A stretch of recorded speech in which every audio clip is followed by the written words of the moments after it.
I mentioned earlier that Michelle currently serves as CEO of the New Jersey Economic Development Authority, which has more impact on economic development across the state of New Jersey than any other organization. And she's going to become CEO and president of Choose New Jersey, which has more impact on which firms are able to grow and relocate to New Jersey than any other organization in the state, beginning that new assignment on the 16th of February. So we're at that wonderful point of transition where she can look back and talk about the work of the EDA and the broader landscape, as well as to think about what her role might be at Choose New Jersey. So you may have received some emails from Peter and others at the Chamber talking about Michelle's ranking as perhaps the most powerful woman in New Jersey, or at the top of the power lists or influence lists in other areas like real estate and economic development. And those are fair and appropriate.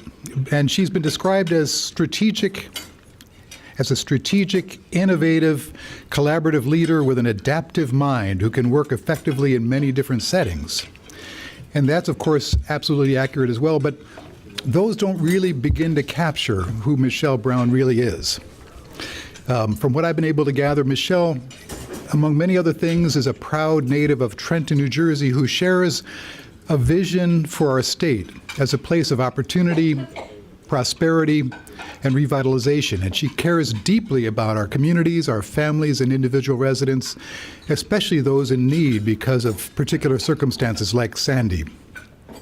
As an attorney who spent a couple of decades at the U.S. Attorney's Office for the District of New Jersey and rose to the top as acting first U.S. Attorney, Michelle, of course, has a deep commitment to integrity, to justice and fairness. But she also uses her legal training to identify practical solutions to complex challenges. And she knows how to advocate for those solutions very effectively. And she thinks of the public as her client.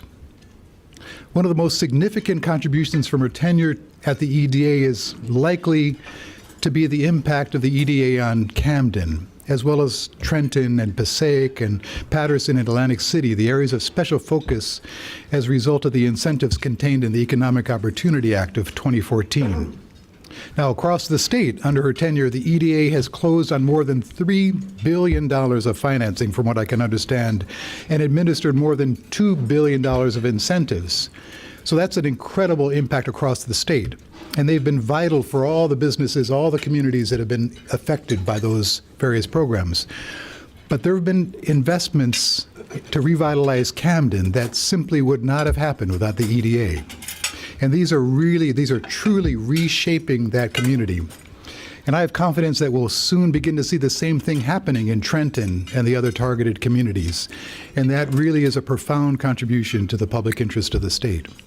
Michelle, New Jersey is so fortunate to have your leadership, and we're so fortunate to have you as our speaker. Let's give a warm welcome to Michelle Brown. I should really just sit down now, because you can't possibly do any better than what I just got from John. Thank you so much for that incredibly generous welcome.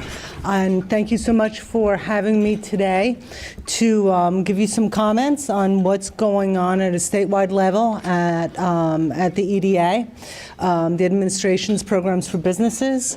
Luckily, I can't be held responsible yet for anything that's going on at Choose New Jersey, but that will happen in very short order. And I'll give you at the end sort of my vision for what the Partnership for Action should continue to look like over the next few years. And we'll end, as I always do when I'm meeting with a group of distinguished business people, by asking for your help. So let's begin with what's going on with the economy in the state. We have, as an administration, taken really aggressive action to promote economic growth and to put our people back to work by lowering taxes, cutting red tape, and increasing investment in our state's future. So as a result of that, over the course of the last 5 years, since the governor took office, we've created more than 150,000 private sector jobs. And we're now on the pace for 5 consecutive years of positive private sector job growth. And our unemployment rate has dropped all the way down to 6.2%, which is the lowest it's been since October in 2008. So how did we get from where we were to where we are now? Let's start with more than $2 billion in targeted job-creating business tax cuts. Long overdue reforms to our tax code that had stalled in Trenton for years and years and years. This includes changes to single sales factor tax formula, income loss, netting and loss carry forward reform, a reduction in the minimum tax on S corporations, R&D incentives, and phase out of other taxes. We also importantly, and I think sometimes we forget, we also took action at the administration's level to ensure a solvent and effective unemployment insurance trust fund, saving New Jersey employers $213 million in taxes in 2014, will result also in savings of another $1 billion over the course of the next few years. Additionally to that, and more appropriate to what I do every day, the governor in the fall of 2013, wow, it's been more than a year already, signed the newest incentives bill, the New Jersey Economic Opportunity Act. We had heard, and I had heard when I first started at the EDA, that we had, as we do with so many different areas of state government, a whole hodgepodge of state incentives. And they had built on each other over the course of time, and we had beeps and we had brags, and they all had incomprehensible acronyms, and some targeted this very small group and others targeted that small group. And what I had heard from people who were either site locators trying to explain them to businesses, what I heard from businesses themselves when their eyes rolled in the back of their head when you were on incentive number 12 that you were explaining to them, is what we needed was incentives that could be explained in one elevator ride. So if I have a business that's trying to move from one state to another, how can you, New Jersey, explain what you have available to these businesses in something less than half an hour? So we worked hard to synthesize and to summarize and to get into an elevator speech what our business incentives were. And we ended up with 2 out of maybe 12.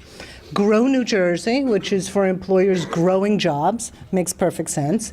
And the other one for developers who are building New Jersey. Of course, we should have called it Build New Jersey. Grow New Jersey, Build New Jersey. Easy one elevator speech. But since apparently the legislator who had been responsible for the ERG, lovely acronym, bill decided that we would continue on with the ERG, which is the Economic Recovery Grant Program for developers. So that one is still on the books for developers. It's a whole lot easier to talk about the GROW than the ERG. And frankly, we've done a whole lot more work under the GROW than the ERG.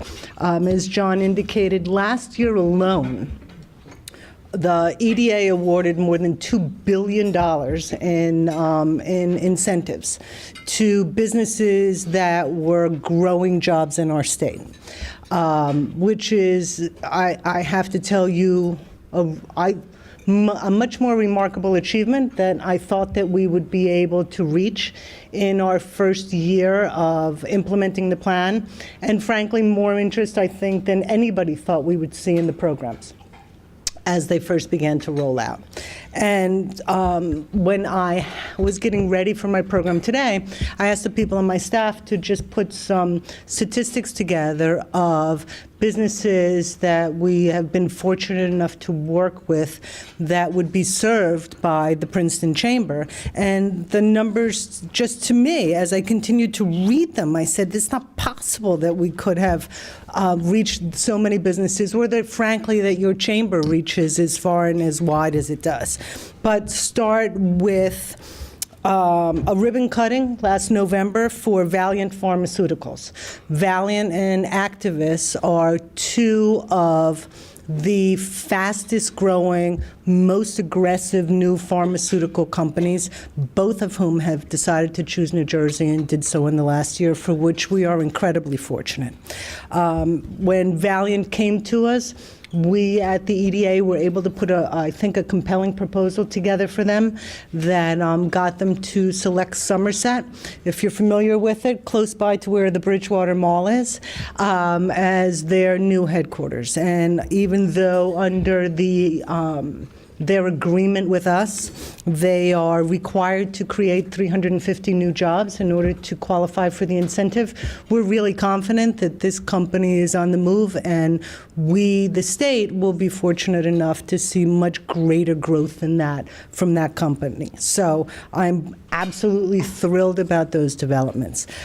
Just this past November, I was lucky enough to go to the ribbon cutting at Sandoz. Their new U.S. headquarters is right in Plainsboro. They're creating 70 new jobs. You know, they spun off from Novartis some time ago, and they're their generics manufacturer, and that's another great business to keep in our state. Then you have things that you think of as our bread and butter kind of jobs, especially in the pharma area. But then you see other kinds of companies that are also being attracted to our state simply because the incentive puts us in the game, puts us in a place where we can make a really compelling proposal to a company to say, look, when you're looking to relocate, we are competitive. And I think once we get to the point where we can say we're competitive, then we're in the game, and I think that we can really close the deal. So all of a sudden in this past year, we've seen manufacturers coming back to the state of New Jersey, something, frankly, that I think we hadn't seen in quite some time. And so, for example, Wenner Bread Products from Long Island is transforming a vacant building in New Brunswick to a great commercial bakery, and they will be moving 250 employees into that site. Fantastic. We've seen small cosmetic companies and other adjunct companies to the pharmaceutical industry also setting up shop here. Now, why is that? Because we are, as Choose New Jersey likes to say, highly educated, perfectly located. But what that means is when you're trying to attract, whether it's foreign investment or other investment from around the country, and you're talking to people who are in the pharmaceutical business, what we can say is we have the native talent here. So it doesn't matter whether you're looking for scientists or you're looking for lab technicians or you're looking for marketing people. We have such a wonderful ecosystem here of businesses in the pharmaceutical business that there is no more attractive state than the state of New Jersey if you're looking to get into that business. I just got back last night, so if I miss a verb here or there, forgive me, from a trade mission to London with the governor. And one of the first places we stopped was at an organization called One Nucleus out in Cambridge. And they're the ones that are like the chamber. They are the trade organization for the whole life sciences tech world out in Cambridge, 450 members of their own. And so one of the questions that we got when we were there was, if we decide that we want to establish a presence in the United States, when we decide we want to establish a presence in the United States, because most global companies will at some point in time, why do we want to pick the state of New Jersey? And we were lucky enough on that trip to have Bob Barchi, the president of Rutgers University, with us, who made such a compelling argument for Rutgers and for its new prominence and preeminence, given its given now that UMDNJ and Rutgers have merged, using words that I couldn't begin to understand, having something to do with science, but everyone around the table were very impressed by it. And just listening to him, it gave you great faith and confidence that the relationships that Rutgers will now have with businesses will help make businesses grow in the state. We also had with us Rich Bagger, who's the senior vice president at Celgene, because the people at One Nucleus, the smaller companies that are there, really want to hear, okay, how do you go from being a small company with a wonderful idea to a company the size of Celgene? And even though Rich couldn't give out all the trade secrets, what he did do was really to emphasize the point that what we have here in abundance is wonderful brain power.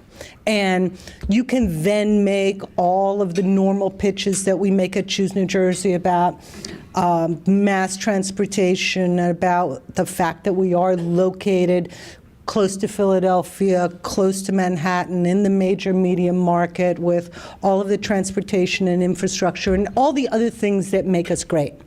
But what always makes us better than anybody else is the people that we have to support businesses around all of the different areas in which we're expert. So I think that we had a really great day with them, and it gives me even greater confidence and passion for the work we do when you hear such a distinguished group of people around the table really make a compelling case for why this is the place to be.